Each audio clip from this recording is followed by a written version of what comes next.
We're chasing comedy, working on jokes, working on bits, seeing what sticks, seeing what stinks. We're Brian and Dustin, and we're chasing comedy. What's up, Brian Scott McFadden? What's up, man? How you doing? I'm here in the beautiful Aruba. Man, you're like the Aruba king. You should run for government out there. I know. It's insane. I don't know. I've been here too much. I mean, I think I'm getting soft. 7 guys, so you're one of the 7. He's like Dangerfields. He's got like a roster of 7. Anybody else trying to get in there, he's like, I don't know, man. You guys send me a couple tapes. Well, you know what's really funny? It's like, what's really funny is like a lot of people to come down here and they don't do well. Then they have this look on their face. They get that look on their face that comics come to a particular place. Sure. And they, kind of, hey, I've worked gigs like this, and this is not your traditional gig. Like it's kind of cruise shippy, but not. It's kind of road, but it's people that aren't like traditional comedy fans. So people come down here and they have that that look. They you get that look when comedians when they're material. I have that look. Yeah. That look never goes away from me. Yeah, right. When that material ain't working, yeah. Do you play with them a little bit? Oh, you mean the audience? You mean yeah. I mean, Ray's a really good crowd worker, so he does a lot of crowd work up front, and then the first person always has to recalibrate to the crowd. Yeah, doing crowd work. That's a really, we should talk about that, because the crowd work thing is a fascinating dynamic that that doesn't get enough. That doesn't get enough discussion in terms of what it does to the psychology of the set and how people have to navigate that once they're at the first guy out of the box on a show after the guy is just set up, because the audience feels like, okay, now we're part of the show, awesome. And then if you don't do crowd work, you look like you're being mean to them. Is it a big turnover? It's like different people, or is it the same kind of crowd? Usually, it's a lot of different people, right? Yeah, a lot of different people. Yeah. Okay, you don't have regulars that live in Aruba. No. Okay. Well, no, there aren't regulars, but there are regulars that come down here to vacation. As a matter of fact, there's a couple couples that they've seen me 10 times or something like that. So that's always weird, because you're like, oh. I hope that. I'm gonna do that one bit, just so you know. Yeah. Daddy's got to close. They don't seem to be perturbed by by it, but I don't know. It's a very strange dynamic.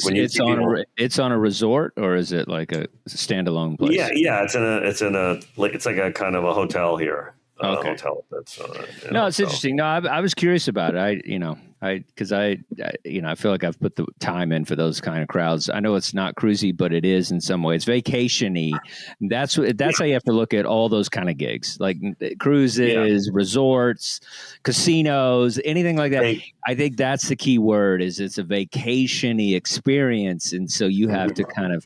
You can't really hammer them in ways you can at a dingy club, because, they're just taking off to have a good time for the weekend with their wife or their mistress or their family or whatever the situation they're in. I think comics think that one edgy bit or whatever, it's like, you could still do it, but you got to kind of open it up a little more with the situation you're in, making very much so. It's not normal. A little more relatable.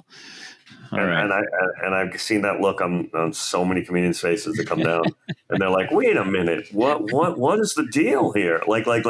I'm a killer act, Do a lot of comics do the Aruba missing girl bit? Does anybody try to be edgy like that? You're not allowed to mention that at all. Yeah, you're not. No, I love that. I love that's a rule. Well, no, if you know anything about the Aruban history or that particular incident, you would understand, because it was such a devastating thing for the business here in the tourism industry, and for a long time, I mean, people were put out of work. It was, and there was no way to defend it because it was a fluke. It was this one crazy guy or whatever, and so but it became this massive story. So it's like people, whatever. Well, I was just curious because I just know how comics are, so I just I could see it slipping out. Somebody trying to be edgy or whatever, and not really, just using his like, hey, don't go to the beach after and don't be blonde, or I could just see some of that lightness trying to like make fun of stuff that we do, but sure, but no. Yeah. Okay. Yeah. No, I like it. I like it. There's a rule. Yeah. No, it's like on a ship when somebody gets, when somebody jumps off the side of the boat, you're like, hey, don't talk about that guy that, lunged into the sea to kill himself. Yeah, exactly. Yeah. Do not talk 2 about months ago. Let's not bring Leon that Klinghoffer. Yeah, the Leon Klinghoffer story, like the guy, the guy got killed on the ship, and then the comedian made a joke about it, and they airlifted him off the boat. Yeah. Right. I think there's a lot of folklore in comedy about the guys getting helicoptered off the ships. I don't think it ever happened. I always wonder how true that is. I've read stuff. I don't think it ever actually happened. I think that's just comedy folklore, like comics. They helicoptered him off. Really? They paid $9,000 to get rid of the comic when he had 2 days left? I don't think so. Well, what's really, but that's really funny because there's somebody needs to do its research on that, like Richard Gere's gerbil. It becomes. I know that didn't happen, and what I'm saying is that you might be right about that. But Mikey from Life cereal didn't eat Pop Rocks and Dr. Pepper and die. That guy's like 62. No, exactly. Yeah. I know exactly. Rod Stewart, all of that stuff. It's not true, but that particular story, I've heard. You hear no, I know a guy who confirmed that. No, that's really the true. Phil Collins thing was a big thing where he sang the song to the guy's face that didn't help the guy that was drowning, and it had him in concert. Remember that thing? Oh yeah, I heard about that. It's like he sang it right to his face. I was there. I saw what you did. I saw my own 2 eyes, and it was a guy. Because the rumor was a guy was on a yacht. There was a guy drowning, and the guy just watched him drown. And then he wrote the song. He got inspired. But then when people were telling me that, well, why didn't Phil Collins jump in and help him if he saw the whole thing? What the hell was Phil thinking? Well, how come Phil didn't? Phil's just like, I'm just writing a song, bro. I would help you, but I got a song and I can't stop the flow. I got to finish this song before I help you. Yeah. Okay. Well, good for you. Then he got a song out of it. I don't know what the story is with that. Well, this leads me into a crazy story. So this last week, this crazy. Do you remember the comedian Colin Kane? Do you ever remember that guy? Yes, I know. You told me this. Well, Didn't we talk about this? I don't think so. I hadn't talked to you yet because this just happened. Right. Well, so I got a message that he had died. And somebody told me that he had died and all this stuff. And I looked it up, and there was like kind of this shady kind of Facebook post about a memorial. It said he died in like a motorcycle crash and all this stuff. Yeah. It didn't feel right. You click on the thing. It was like a virus that would go straight to your phone and all this stuff. And so I was like, I don't know what's happening. And then because I'd gotten a message about him passing from another comedian who was pretty close to him. And I was pretty close. We, when he was pretty sane at the time, we were buddies and we did like projects together and filmed a bunch of stuff. And he helped get me sober and all this stuff. And so I was pretty close to him at the time. And then he kind of lost his mind. He kind of had some really bad psychological problems and all this stuff. And he was sending I did not know that. He was sending stuff like, I know you're part of the CIA and like you're following me. And like he really started going this delusion, and all these people were involved in his demise. And it became that crazy thing. And so and so anyway, I posted a little post. I was like, hey, my friend Colin, he passed, whatever. And then, everybody's like, oh, sorry for your loss, whatever. And then I get a text from Lance Weiss or somebody. And he's just like, no, man, I don't think he died. I think that's just some fake thing. And so then this other person, Greg Charles from Caroline's, all these people are like coming in at me and like, telling me that didn't happen. So I'm like, okay, man. And then so I had to do a rebuttal. Like I had to do another video. And I was like, hey, I know I posted a thing and I heard it may be. And then they were saying it was a different Colin Kane who was a comedian that was in like upstate New York with the same spelling of the name. And so it was just this whole thing like, what are the chances of another comedian, same name, happens to die. We think it's him, right? And so I put it to bed, and then I do the video, and then I delete that video. I'm like, I'm done with this, whatever. And then like 3 days later, I get a message from his brother, Matt Kane. And his brother said, "Hey, thanks for putting the good mojo out there, whatever." I go, "Well, did he die or is he okay? Or like, what's happening?" He goes, "No, he passed on Friday," and And so then I'm having this interaction with his brother, and his brother thinks he did like an Andy Kaufman thing where he pretended to die as he was dying, and then he died. Wait a minute. Wait a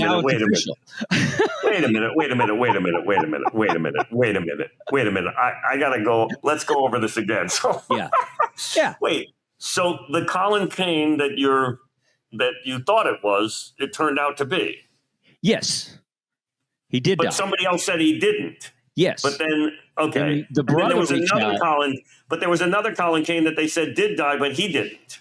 So no, I don't think the other Colin Kane was a real person. I think it was Colin Kane pretending he had a memorial and pretending that this guy died this certain way.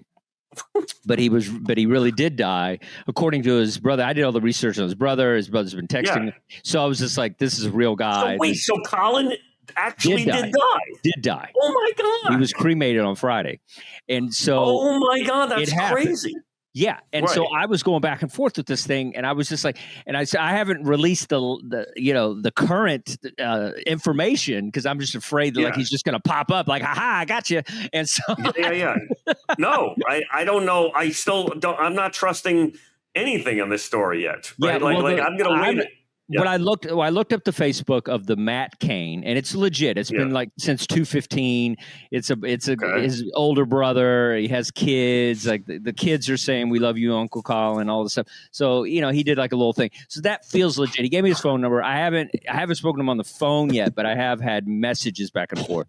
So it does feel legit. But the parents are very wealthy hotel people, and I think they just tried to hide it or something, or because he was so psychotic. Because he did like a online blast about his parents. It was a whole thing, and so they were kind of trying to protect the whole situation. And so that's crazy. Yeah. So I'm just like, I was telling everybody he died, and then I came back and said no, he didn't, and then now apparently he did. And as far as I'm 99% sure he did, but I'm going to call the brother probably today and just get it completely confirmed. But his brother said, yeah, he was cremated. It's done, whatever. And so okay. And so the people who said he didn't, like Lance Weiss or whoever, have you talked to them? No, they won't get back to me. I think it's like now they're embarrassed. And so I don't know what's going on, but it's like this weird situation of just like, you think something and then you're not sure, because the internet is such a lie fest of things. So you hear one thing and then it's something else. Oh, so it's crazy. Know what to believe. I mean, I've heard Willie Nelson's died like 5 times. And so I thought it was one of those things, but then apparently his brother said that he did die. And Abe Vigoda. Yeah. Burgess Meredith. That's crazy. That is actually a crazy story because it's like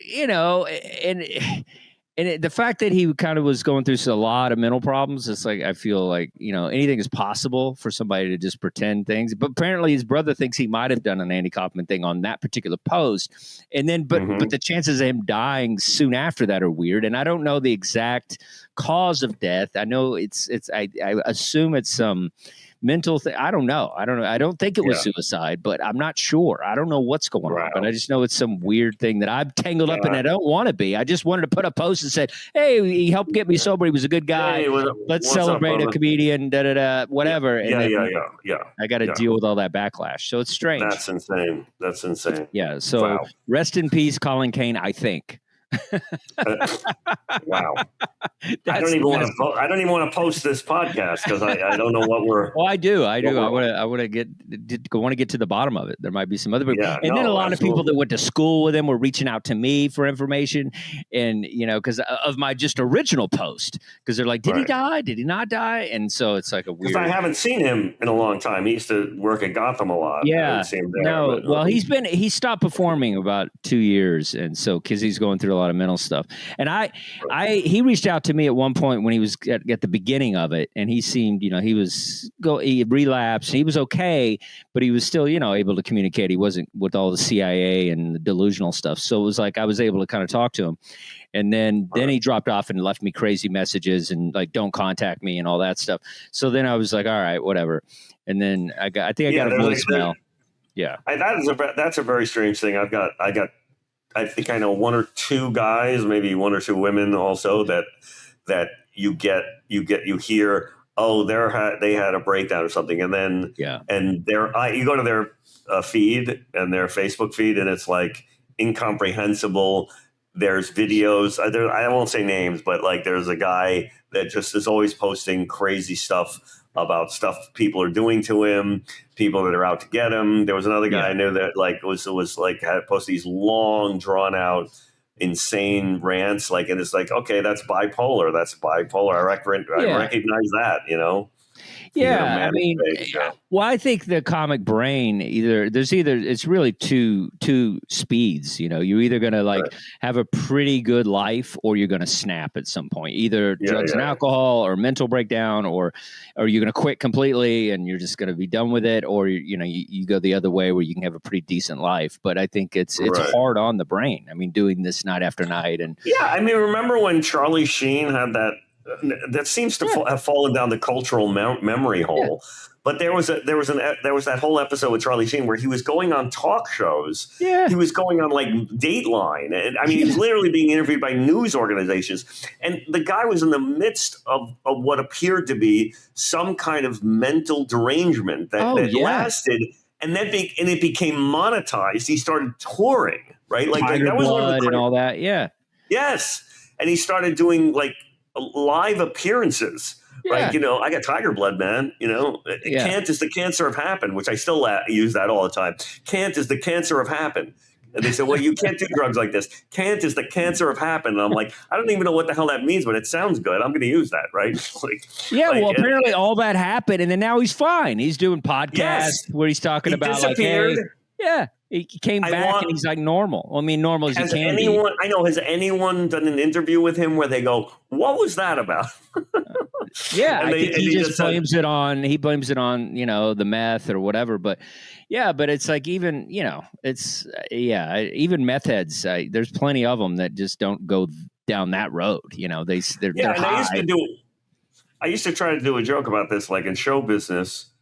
If you're talented, and you can be as crazy as you want, as long as you're productive, right? Like if you have if you can crank out artistic product and you're like in the music industry or you're an actor or something like that, you can actually function in society as a mental patient. If you show, but you can't do that if you have nothing to offer society as far as something they can monetize. It's like, Brando lost it.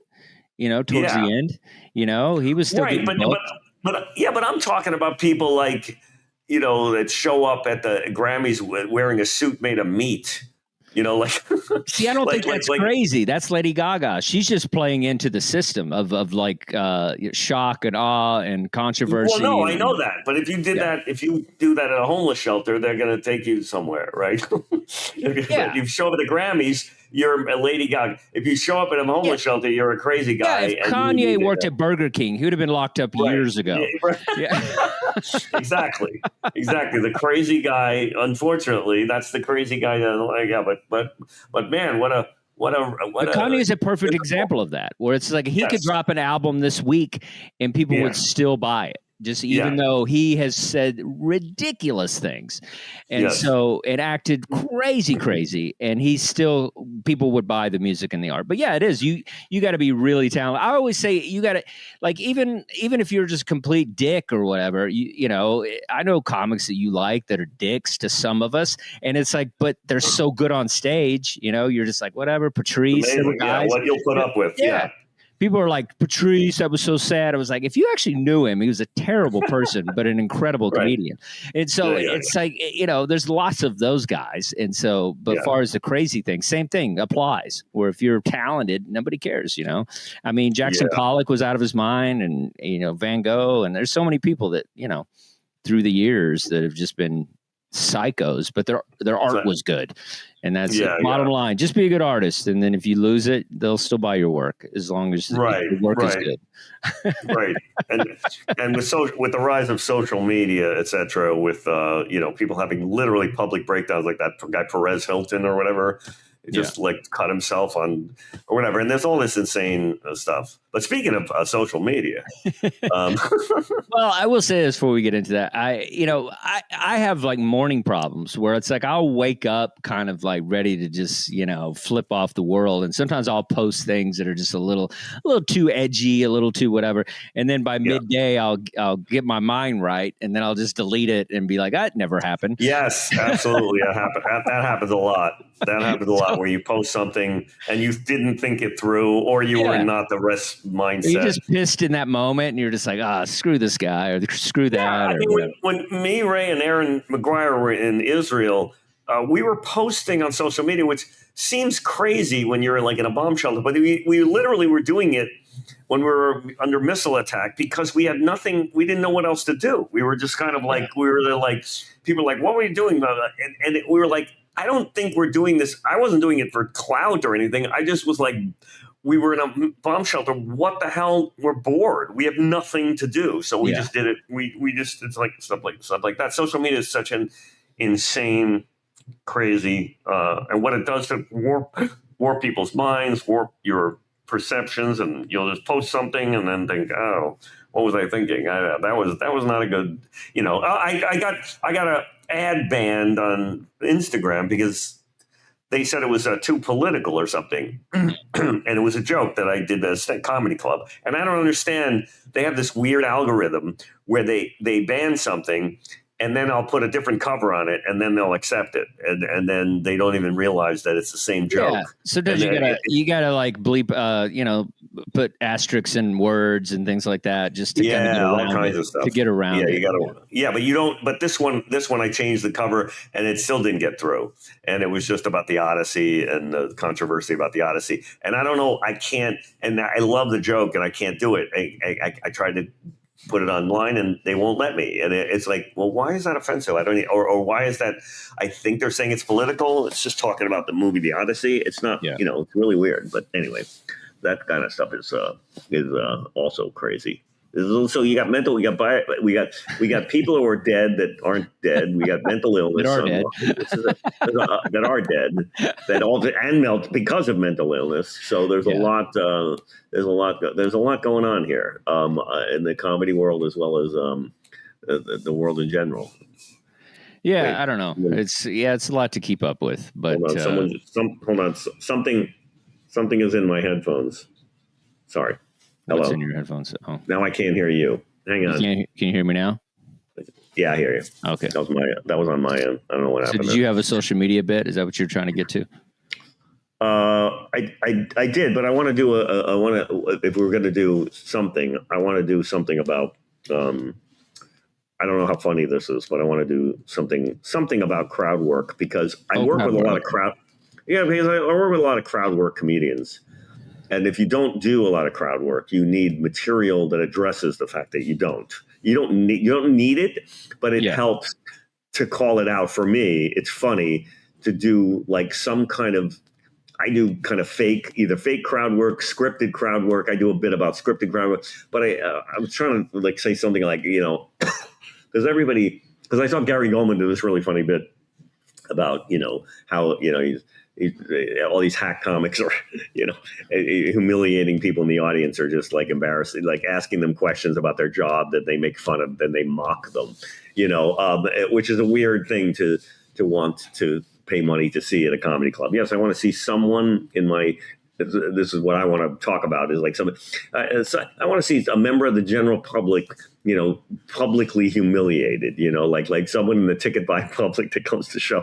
I want to see them degraded in front of me. It's like, and this is the modern Coliseum as it first goes. This is the bit I want to do. And this is what we have in terms of like, it's a very odd impulse because crowd work inherently walks that line, which is public humiliation a lot of it is really embarrassing people or saying embarrassing things in public or getting them to admit embarrassing things. So it's sort of like a really close to reality TV. Well, I would say this about Gary Goldman. It's like, first of all, he's not playing places where crowd work might be necessary if you're like, trying to get the crowd going or whatever. He's playing pretty good gigs. And so you don't have to worry about getting them up anymore. They're there to see you.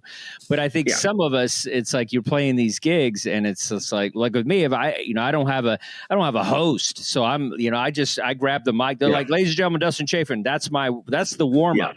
And so I feel like sometimes you're like, hey, is this your first cruise? Hey, is this whatever? Hey, you guys together? Or is it, whatever? So I think some crowd work should be, I always say when I talk to people afterwards, I go, we're never picking on you. We're just trying to, get to know you so we can kind of like tailor the act towards the people that are in the crowd. Because I feel like if you get to know them, it's different. Matt Rife is genius, and at his crowd work, and a lot of people rip on him. And I went down a little wormhole and I watched him. And what's so good about him is that he pulls out a story from a person. It's not ripping on people. It's like, I saw him pull this cancer story out of this lady, and it was phenomenal. And it was just like this whole thing where she's telling her story, and she's like, she's been struggling, and she wanted to come to the show, and also, and so I think that's the key. If you could pull a story out, because then you can kind of like layer it with like your own material on top of it. I think it can be a great art form. It's just people that aren't good at it and people that have never really done stand-up, that's how they start. Like I didn't do crowd work till late. And so the fact that you just like, you don't have a 5 minutes, you just start with crowd work, like you're not going to go down a good road. But I think if you know what you're doing and you can pull something out that could be a funny thing, then it's good. But I don't like people shitting on crowd work. I think it's a craft. I mean, Don Rickles basically it was crowd work that was like written, but it was still crowd work. He was still playing with them and pulling it out, and and he would rip on them. I don't have a. You see, I see. This is the thing. Don't misunderstand me. I don't have any issue with crowd work per se. I don't really. It's good crowd work, or people that know how to do it. Ray Ellen is a great crowd worker. I've seen you do good crowd work. I'm not. It's not my area of expertise. What I was trying to get to the because you usually don't go up early. Right. So I know. The crowd is warm usually by the time Brian Scott McFadden comes on. And so, if you're doing crowd work, you're just being lazy. But the rest of us are trying to get them going. But there is but I do get asked to do some bullet spots in the city. Either close. I do closing spots or bullet spots. I don't know what that's about. But so I wanted to do. This is probably not good for the show here, but it's like I wanted to say something like, it sounds hacky. You know what? I'm not even going to do it here. Just do it. That's what the show is. We need to fill the time. Because I wanted to say, I love the idea of doing something to just address the crowd work issue without necessarily doing crowd work. I like the idea of doing some kind of meta thing where it's like a lot of people do crowd work, but it's not my specialty. And also, I don't think it really gives us a lot of information we can use. So I want to do some useful crowd work for you guys just to get that out of the way, if that's it's okay. So what's your name, sir? That's great. What's your email address and what is your Netflix password? Okay, that's funny. That's funny. Okay, that's funny. Yeah, that's funny. Yeah, that's a funny way to do it. Also, your mother's maiden name and your bank routing number. Also, while we're at it, just like everybody got a pen on this one, and it's like, suddenly you guys are not into crowd work all of a sudden. Like suddenly that's my. I think, and that's like that's all about placement, because if you follow somebody and they've done a lot of heavy crowd work, and then you do that bit, it sometimes feels like you're mocking them, and so you have to be careful about that. Because, you know what? That's a great point. I think then you would have to just change the frame and go, he does great crowd work. And I'm not good at that, but because he's already found out what you all do for a living. So I'd like to get into some maybe deeper areas here because Ray is so good at that. So what's your who hasn't been you, sir? What's your name and what's your email address and what's your Netflix password? Right? Okay. Oh, see, I'm not that good at crowd. I guess I'm not that good at crowd work. I think I ask inappropriate questions. I mean, you can do it a million ways. Yeah, what's your credit score? Whatever. What's your but bank routing number? I want to do that and see what happens with that and just use that as silly. as a tool. It's silly and fun. Steve Martin-ish. It's kind of Steve Martin-ish. It's silly and a fun way to kind of approach it. But I know you're not. I know you're not going after crowd work people. I just feel like a lot of people are on social media, and then I feel like I just feel like if the crowd is having a good time, that's the right kind of comedy for them. If the crowd is not having, but do you think I have not seen any evidence that this so-called crowd work popularity on social media has affected comedy audiences? Have you? I mean, I'm not the best example because I don't work the road as much as other guys. I think young people expect it.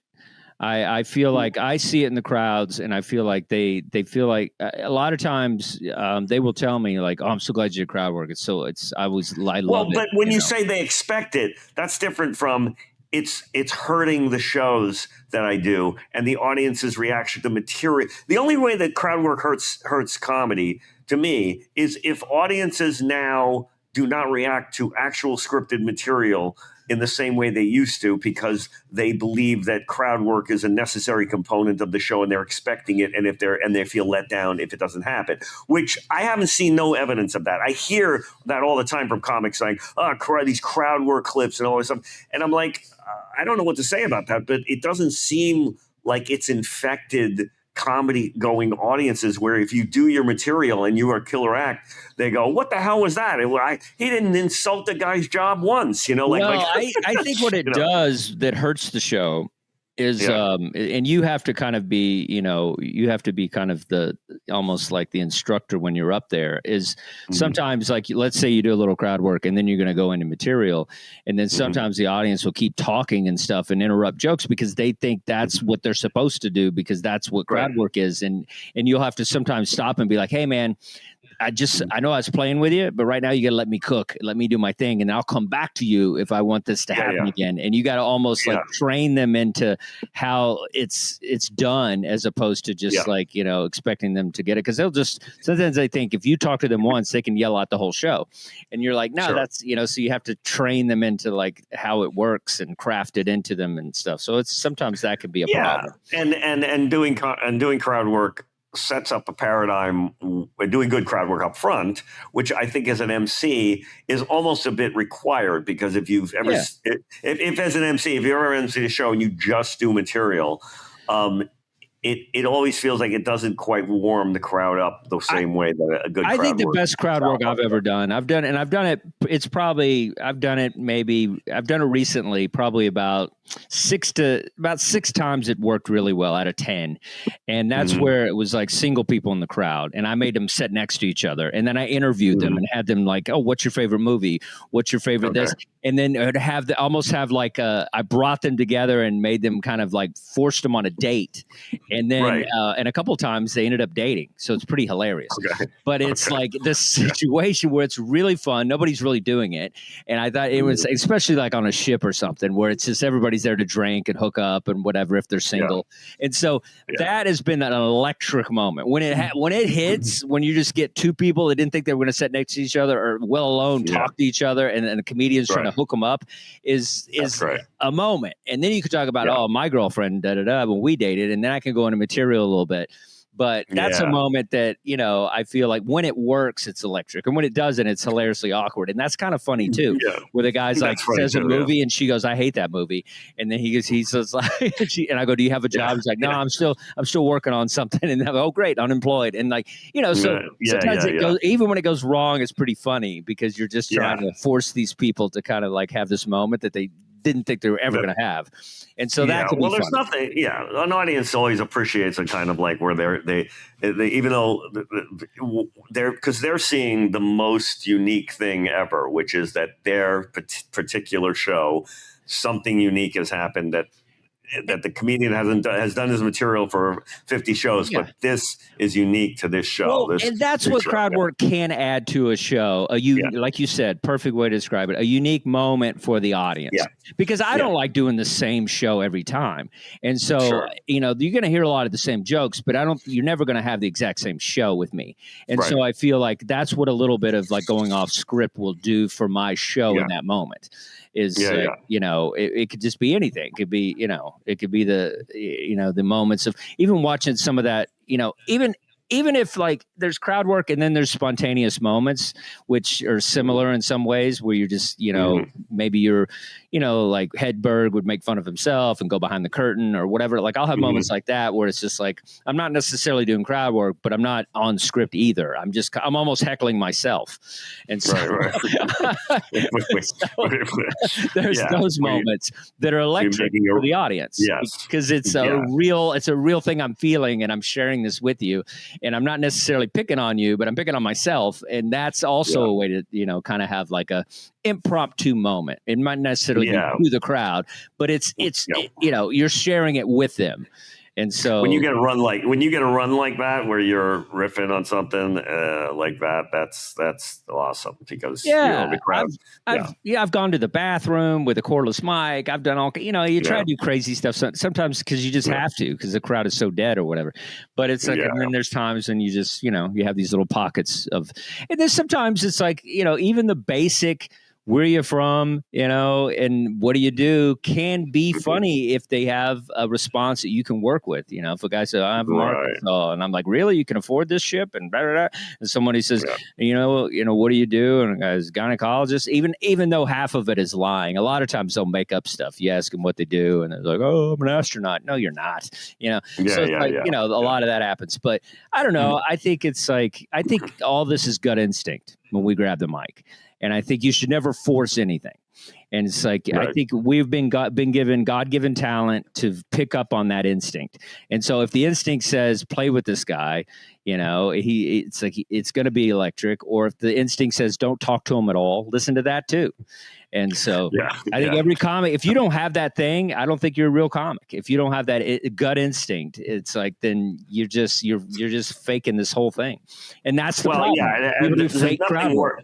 There's nothing worse than bad crowd work. There's nothing worse than young comedians that go up and try to do crowd work. They really don't know how to do it. There's nothing worse than a vet not feeling his material anymore. We all fall into that sometimes. You ever tell a joke that you just know you didn't give it your all because you're just tired of it? It's like, for them to know you're tired of it, that's just as bad as bad crowd work. So it's like, all these things have to come into play when you're up there, And you hear that, kids?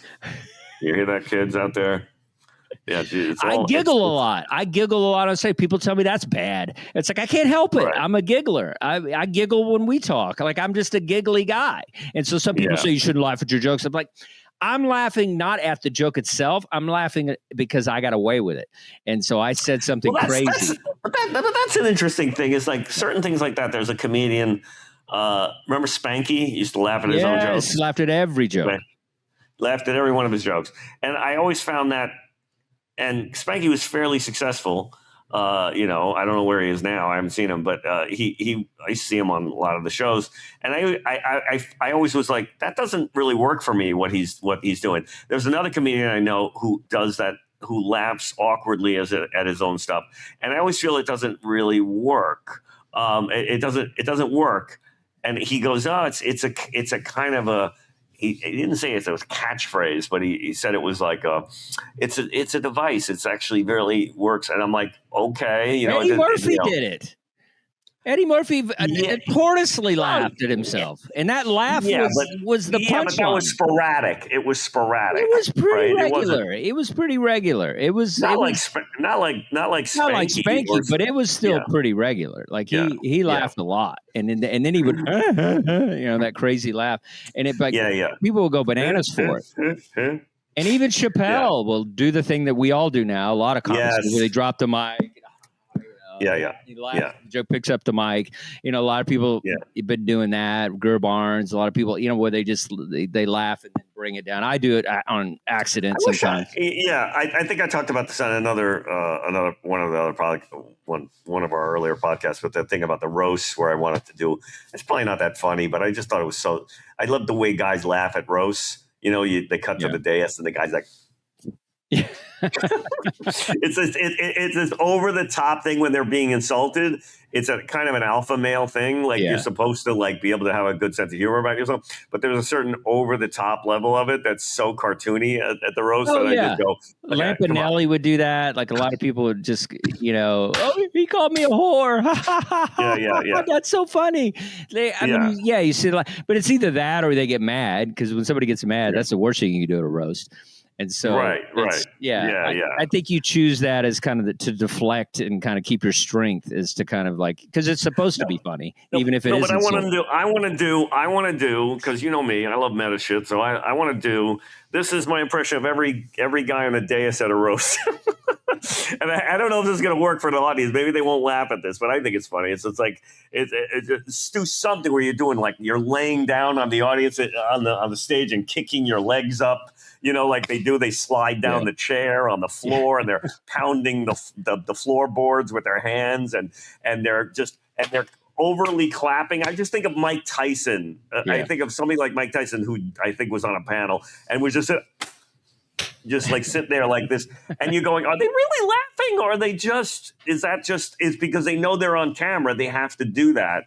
I think it's a little bit of both. I think it's just like you just have. It's definitely a production, and it's like but it's either that or you look like you're affected by it, and that's not funny. And I know that, but that's my point. Is like I watch the people laughing at a roast. And I always go, first of all, comedians don't laugh at anything, right? Yeah. Okay, so comedians are notorious. Yeah, we do. We laugh at No. We laugh at very inside, very dark stuff. But I'm talking about the percentage of people laughing on a dais at a roast. Yeah. Are they really laughing? Yes. When Gilbert did the aristocrats, obviously that was eliciting genuine, legitimate, like artistic, deep gut laughter from comedians because they couldn't believe what he was doing, and he went there. But I'm talking about like the vast majority of laughter that you see taking place on a roast is theatrical to me, right? Unless theatrical, but then there is a lot of. I think there's some genuine laughter, like when Norm Macdonald's getting up there and he's doing the anti-roast, and there's like they're laughing because it's so bad or whatever. So I think there's and then if somebody gets you on something, it's like. I think that's true. I've seen I've seen some great jokes on a roast where, if that were me, I'd be like, that's an amazing joke. Like, but most comedians are like, that is so funny. Or that is so funny, but they don't at a roast. You see them even like Patrice would always go, "Oh, that's good, that's good." Like he would just say that instead of laughing. Like he would just go, "Oh, that because was good. Comedians, and it's kind of sad because comedians are so familiar with the mechanics that we're sitting here going, oh, I see what you did there with a switcheroo, and then you did the thing about my mother, and I love the way I didn't see that coming. I can lose that though. I could set in a comedy show and lose that. I don't think a lot of comics can. I really feel I pride myself in saying that I can go to a show, I can go to somebody I've seen before, I can go somebody I might even know the material, and I can lose the comedian side of me and enjoy it just as much as the audience. I feel I can. I can watch the special and enjoy it, but then I get it. I can do that. A lot of people can't, and I understand that. The jealousy or mechanics, or they know the guy, or the guy was shitty. I don't know. I mean, for some of us, it's I don't know if it's jealousy so much as like you're just. I don't know. It's like an algorithmic thing where I'm going, oh my God, like I love what he did with that, and I almost feel bad because I want to be able to laugh like a normal person, and yet I'm watching something and I'm really appreciating it, going, oh my God, like Brian Regan always makes me laugh, like out loud, like like sometimes I'll just burst out laughing. Genuinely, like legitimately, and I can always appreciate it. Whereas some comics, I'll go, oh, that's such a great joke, and I'm not laughing, but I'm going, they make me laugh. Don't get me wrong. I'm not, those people that you go, he doesn't make me laugh. But I'll see people it depends where you're positioned in the room. Like if you're standing in the back, then you're only going to have kind of that energy to kind of see the show. Like if you're actually sitting where the audience is, like when I remember seeing Carlin, like, sitting in the audience, and you're just like, you're losing yourself, and it's somebody so great. But it's like, and then afterwards I would analyze it like a comedian and be like, oh, this joke that he did or whatever. But during the show, I was able to lose myself. Stephen Wright, there's certain comics I've seen live and I'm set right in the audience and it was fine. But then there's great comics like Bill Burr or Tell or whatever. And I've been in the back at a club or whatever. And I don't give the same response because I'm in the back of the room and I'm next or I'm following it or I just went up or whatever. So that thing in your head that separates you from the audience is there when you're just like in club form as opposed to audience form. And absolutely. Or if you're watching, and that's there's the thing there's a lot at play there. Yeah. Absolutely. Or if you watch a comedy special with somebody who's not a comedian, and then there is a difference. You see that they laugh at stuff, and you're like, "Oh, really? You're laughing at that? I heard so and so say that 3 years ago." So really, is that funny? And I always get mad at people that appreciate hack, and you're just like, "Oh man," because I'll see the hackiest people just destroy, and then I get mad at the audience, and I'm like, "Really?" You just you really need to open your comedy, up a little more and see, Absolutely. That's a very common dynamic where we're watching people going, wait a minute, that's not as good as you think. It's not really as good as you think it is. It's just like, but really. By the way, I have a hard out. I'm watching the clock. I'm just, Okay, you're good. You're good. We're close. You want to do a wheel? Let's do a wheel, Adam. Can we do a wheel? Let's do a wheel. Hey, there he is. Let's do the wheel. Wheels keep on turning. Proud Mary keep on burning. Rolling on the river. Spin that wheel. All right, hit it. Dun-dun-dun. Dun-dun-dun. Dun-dun-dun. Let me guess, IKEA. Uh-oh. We checked out. We lost. Look at this. Look at this Radio Shack production we got here. You're not a robot. What the hell? Oh, no. Somebody's got to. All right. Oh. What is it? I can't read it. Oh, I realized I was on mute there. It's awkwardness of splitting the bill. Awkwardness of splitting the bill. Brian and I haven't been on a first date in probably 15, 20 years. So that's true. You want to spin it again? Well, no, we've been out with people where the massive bill it's a bunch of guys or it's a party thing. And then did you ever get like that happen where people what's the word? They underestimate what they ate or what. Yeah, that's kind of a common thing where it's just like I had the salad, you had the T-bone. Like I'm not paying for your steak. My whole thing is just like if it's a group, everybody, especially with the age of Venmo and stuff, there should be no problems with the splitting of the check. Like I just think that's stupid. I feel more bad for the waitress and the waiter than I do for those involved. I don't have an angle. I don't have a great comedic angle for this. I just think that's why I just don't go out with a lot of people where I have to split checks. Well, let's spin one more spin before I bolt out of here. Yeah, Brian's got to get to the water slide or something. All right. Yeah, I do. Yeah. Oh, this is a weird one. The chaotic optimism of it can't get worse. The what? I don't know. Say that again. Say it louder. The chaotic optimism of it can't get worse. I guess that's like people that are always like way too optimistic. It's like those people usually haven't been through a lot. Like I think, trust me, it can always get worse. Like it's that's called catastrophizing. Yeah, you can get cancer on a dime. You get hit by a bus. Like you get, it's like there's all kinds of ways for it to get worse. I guess it's like people are optimistic, but you have to be optimistic, or you just can't function. Like you have to pretend, I guess, that everything's going to be okay. The chaotic optimism, that sounds like some kind of self-help stoic. The chaotic That's a pretty good title for a self-help book, though. I'm not going to lie. Yeah. I think I'm going to write that book. I think that's a good one. Magic. I know. There's a really bad self-help book. Chaotic optimism. I think as a comedian, you have to have it. You know, it's like you have to think that like, you know, it's going to work out. You know, you're going to, you know, every year you do this. It reminds me of a guy who wrote a book called that I interviewed on when I had my own podcast. I interviewed a guy. He wrote a book called The Secret Victory of Self-Defeat. And he was a psychologist from Florida. Yeah. And he wrote this amazing book. But it's the antithesis of every self-help book. And like no one knows about this book because it was probably the worst selling self-help book ever. It came out the same year Chicken Soup for the Soul came out, so he was done. It was the opposite of you know how like 5 weeks to a new you. You know what I mean? They all these 60 days to productivity. This book was all about how brutally difficult it is to change inherently difficult behaviors, and how it takes years and years, and the mechanisms involved, and how you get something very rewarding out of your own blocks that is way more rewarding than the rewards that you will get if you give them up. And it's this amazing book that like explains why people don't progress or don't heal. And it was like fascinating. And I said to the guy, I go, this is one of the most depressing I love the honesty, because I think that's more effective than this, you know, psychotic optimism.